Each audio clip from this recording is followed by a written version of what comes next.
Wherever you are, I will.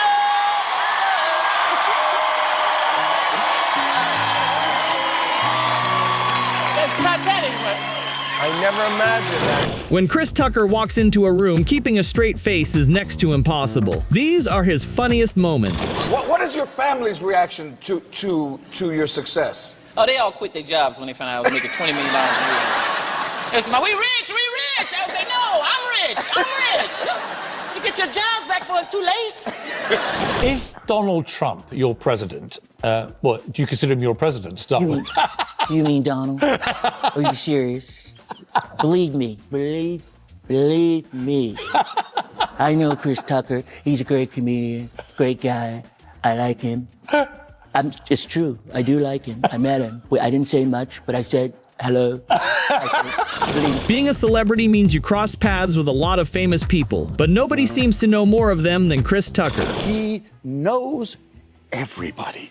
Like, I'm not even kidding. You can bring up a name. It doesn't matter if it's like Muhammad Ali, Paul McCartney, Jesus. You know, Chris is like, yeah, that's my boy. I'm like, what do you mean that's your boy? How do you know? About like Stevie Wonder. You know Stevie Wonder? I know Stevie. Stevie's, oh man, he called me. Keep trying. You're gonna have to go way deep into Stevie Wonder. I was like, so you know, cool. Muhammad Ali is one. He was like, yeah, I met Muhammad. I know Muhammad. I was like, Muhammad Ali. Muhammad Ali? He said, you a funny mother Tucker. I said, all right. Oh, did he really? Met Mandela. Oh my God. Went to Africa, and he was like, where is Chris Tucker? I want him to meet my grandkids. Now you know I want to be Chris Tucker. I went to Africa one time with Bill Clinton. He invited me to Africa, man. He invited me. He said, Tucker, you want to go to Africa with me? I think you'll like it. You're black. I'm black. I think you'll like it. So I started doing the impressions, man. Everywhere we went, he wanted me to do them. We in little parties at night. Tucker, come do me. Come do me. Come on over here.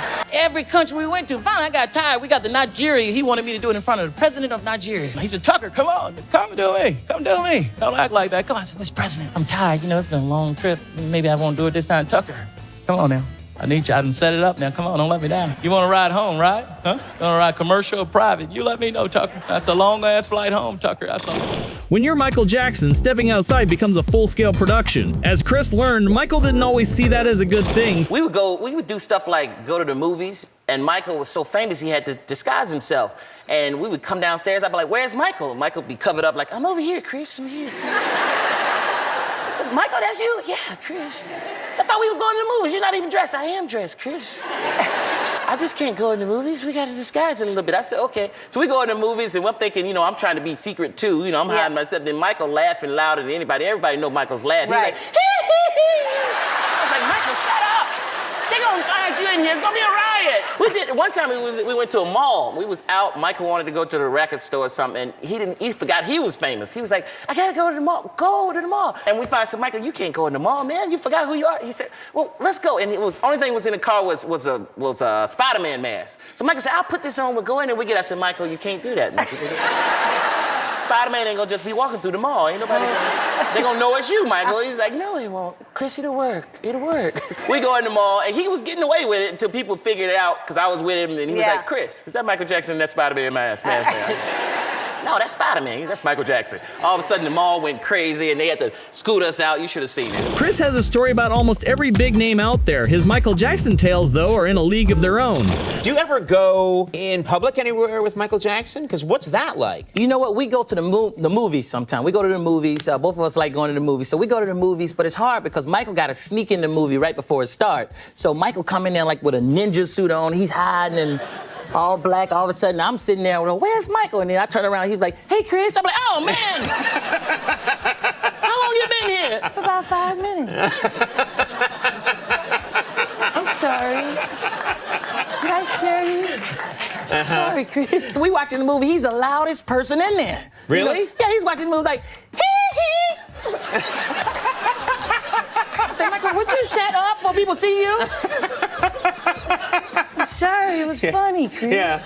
Most people assume Chris and Michael had been tight for years. In reality, it all started with one very expensive decision. Spent a lot of money to see Michael because I took a private plane to New York because Michael told me, you know, when you finish Rush Hour, come see it. So I knew he was there. I called him before I went because I was going there for something else, and I didn't hear anything. So I got on that same private plane, flew back to Los Angeles. You know, I was done. As soon as I landed, I got a message from Michael Jackson's office like, Michael want to meet you tomorrow in New York City. I was like, what? I went right up to the captain's seat and I said, take me back to New York. They said, well, is this going to cost? I said, I don't care. You got my credit card. Just take me back. Went over Barrett Gibbs' house from the Bee Gees. You know, Barrett Gibbs. I was like, damn, this is fly. And all of a sudden, both of them started singing. They were singing, How Deep Is Your Love? I said, God damn. It was just me and a dog looking. The dog was even surprised, like, damn, this is fly. So they started singing. Michael started singing first. Man, I never heard him sing live before. He was like, how deep is your love? How deep is your love? I really need to know. And I got caught up and came in. Come to you on a summer breeze, and you know I can say, and you know it. And Michael was like, Chris, no. Michael was famously generous with those close to him, and Chris was about to experience just how far that generosity could go. Michael was the greatest entertainer ever and the biggest entertainer in the world, but he was the nicest guy in the world, man. He was just nice, man. I would go to Neverland and I would say I like something, he would give it to me. And I said, Michael, I like that big screen TV. He was like, you like it, Chris? I said, yeah, I like it. He said, do you love it? I said, I love it. Next day I go home, Michael would send the TV to my house. I said, Michael, thank you. Wow. But I was like, Michael is nice and rich. Now, may I ask, did you pay taxes on that gift? I did. I think I did. I mean, we became friends, man. I hung out with him a lot, and Michael was just so nice, man. You'd be around him and you just get happy, man. He would give you anything if you liked something. Like I was just complimenting a flat screen TV he had, and he gave it to me. I was like, Michael, I didn't want the TV. But then the black came out of me. I started liking everything after that. I said, Mike, I like that Rolls Royce. That's a bad Rolls Royce. Not the old one, the new Rolls Royce, right there. He was like, you like it, Chris? I said, yeah, I like it. He said, you sure you like it? I said, yeah, I like it. He said, well, you better go buy one, because I ain't giving you no Rolls. I gave you a TV? Damn. Hey, you forgot to pay. You forgot to cook the food. Forgot to pay today. Food wasn't no good. Keep it to yourself. Pay today. You're lucky we ain't suing you. Got to pay. Got to pay.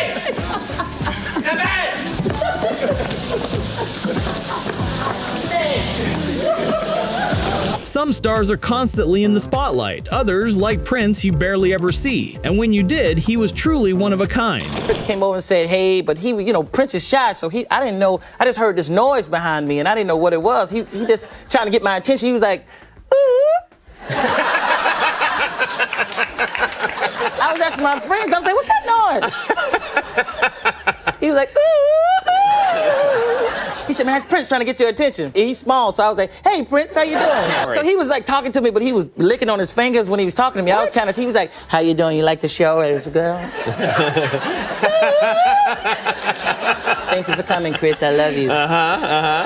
You're funny. How did you feel? Because see, my fear is that all people in Hong Kong will think all Americans now are like Chris Tucker. Oh, man. Hong Kong. I was the only black person in Hong Kong. I was looking for black people. I said, where are the black people at? No black people, no. They thought I was Kobe Bryant, man. They didn't know who I was. Really, Kobe Bryant? Like, Kobe, stand my autograph, Kobe.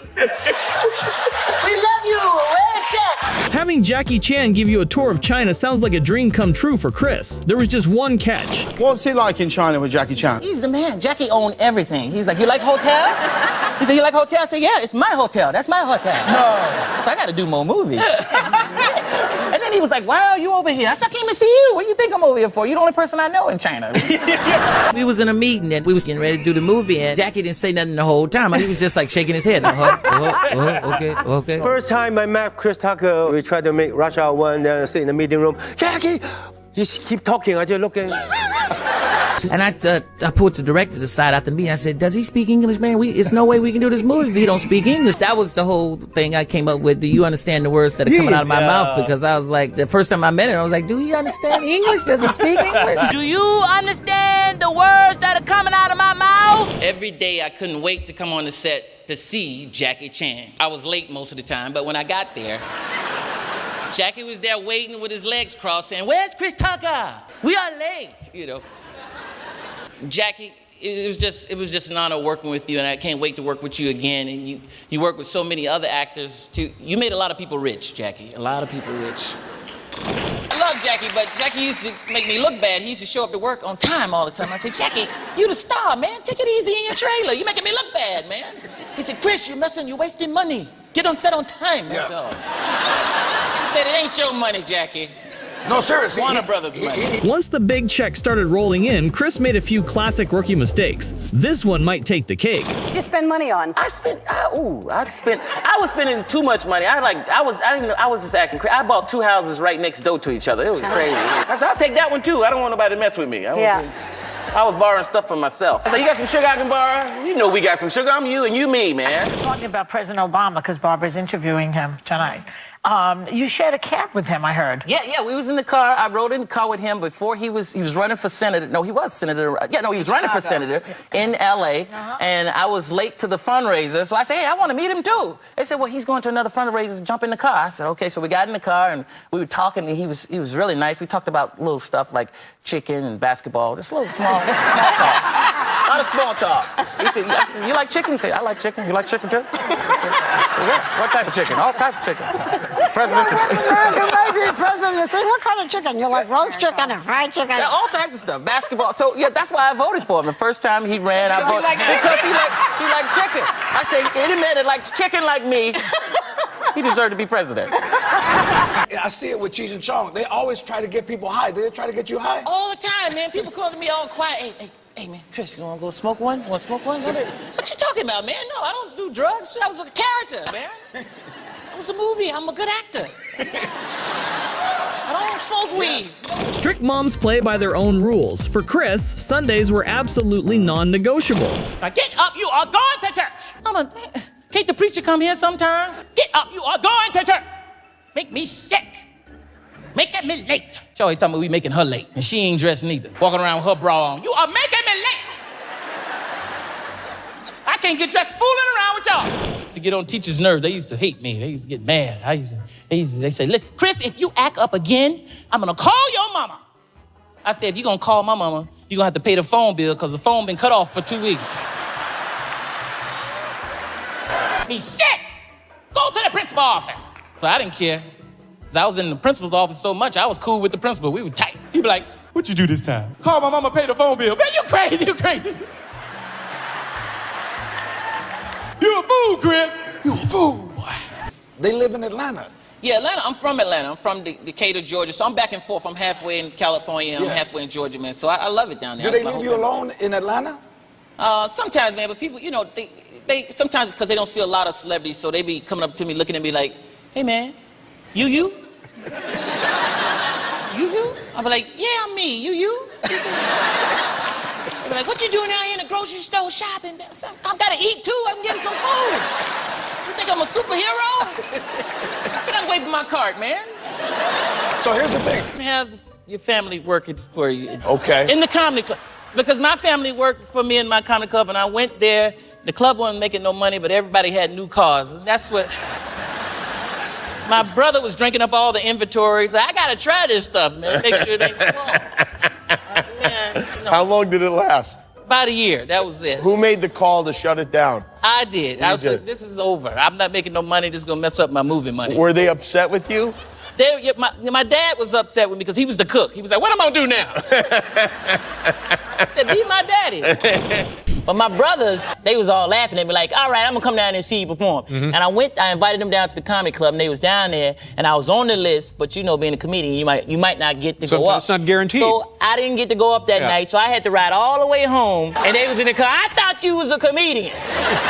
"You know, you didn't go up," and all this stuff, and I said, "Okay, one day I'm gonna go up, y'all gonna see." So now they ask me for money every day, and I said, "I thought you was gonna pay me back." Mama calling me for Christmas, wanting a Christmas gift and shit. I always want something. So Mama, why the every time you call, you always want something? Why the just can't talk? You know I ain't got no money. I told her, I said, I'm broke. Broke as a mother. I'm so broke, if a rob me, he'll just be practicing. You ever had a neighbor that borrow your shit and keep it so long, you have to borrow it back? I told you, you got a broom I can borrow, man. No, you got my goddamn broom. Chris played a cop across the entire Rush Hour franchise. How he feels about real-life police, that's a whole different story. Cops get on my nerve though, cause they ask stupid questions. I was driving one time, the cop said, "Didn't you see me back there? Why you start speeding up?" I said, "Cause you was catching up. That's why I thought." You stupid stuff. Pay this ticket. Yo, you pay it for me. I just throw the tickets out the window, they get mad. I think cops are childish. Hiding in the woods waiting for somebody to speed, that's childish. Tired of talking to squirrels and birds, they want to pull you over and talk to you. That's all they want to do is talk. That's all they want. Why you ain't got your seatbelt on? Cause I want to die, I want to die. Oh, you think I ain't got it on? I forgot it. If you care about me, don't give me a ticket. Let me go. Just tell me to put it on. They don't care about you. Sometimes you think you date a little younger than you think that's cool. That ain't cool, man. Because this new generation, something wrong with them. I don't know what's wrong. I'm serious. I was dating this girl, and it was going good. You know, I thought it was cool. I said, this is going to be good. And we got close. It was wild, and we started making love. And I was like, this is good. She might be the one. She might be the one. And I opened up my eyes, and she was tweeting. I said, what the hell you doing tweeting? What is wrong with you? Put that damn phone down. You are rude as hell. Seems like people need to know what you're doing. I said, no, not this, no. I took the phone. I said, what the hell you tweeting? Talking about Chris handling his business. I said, you can tweet this, but that's it. That's all. What the hell is wrong with you?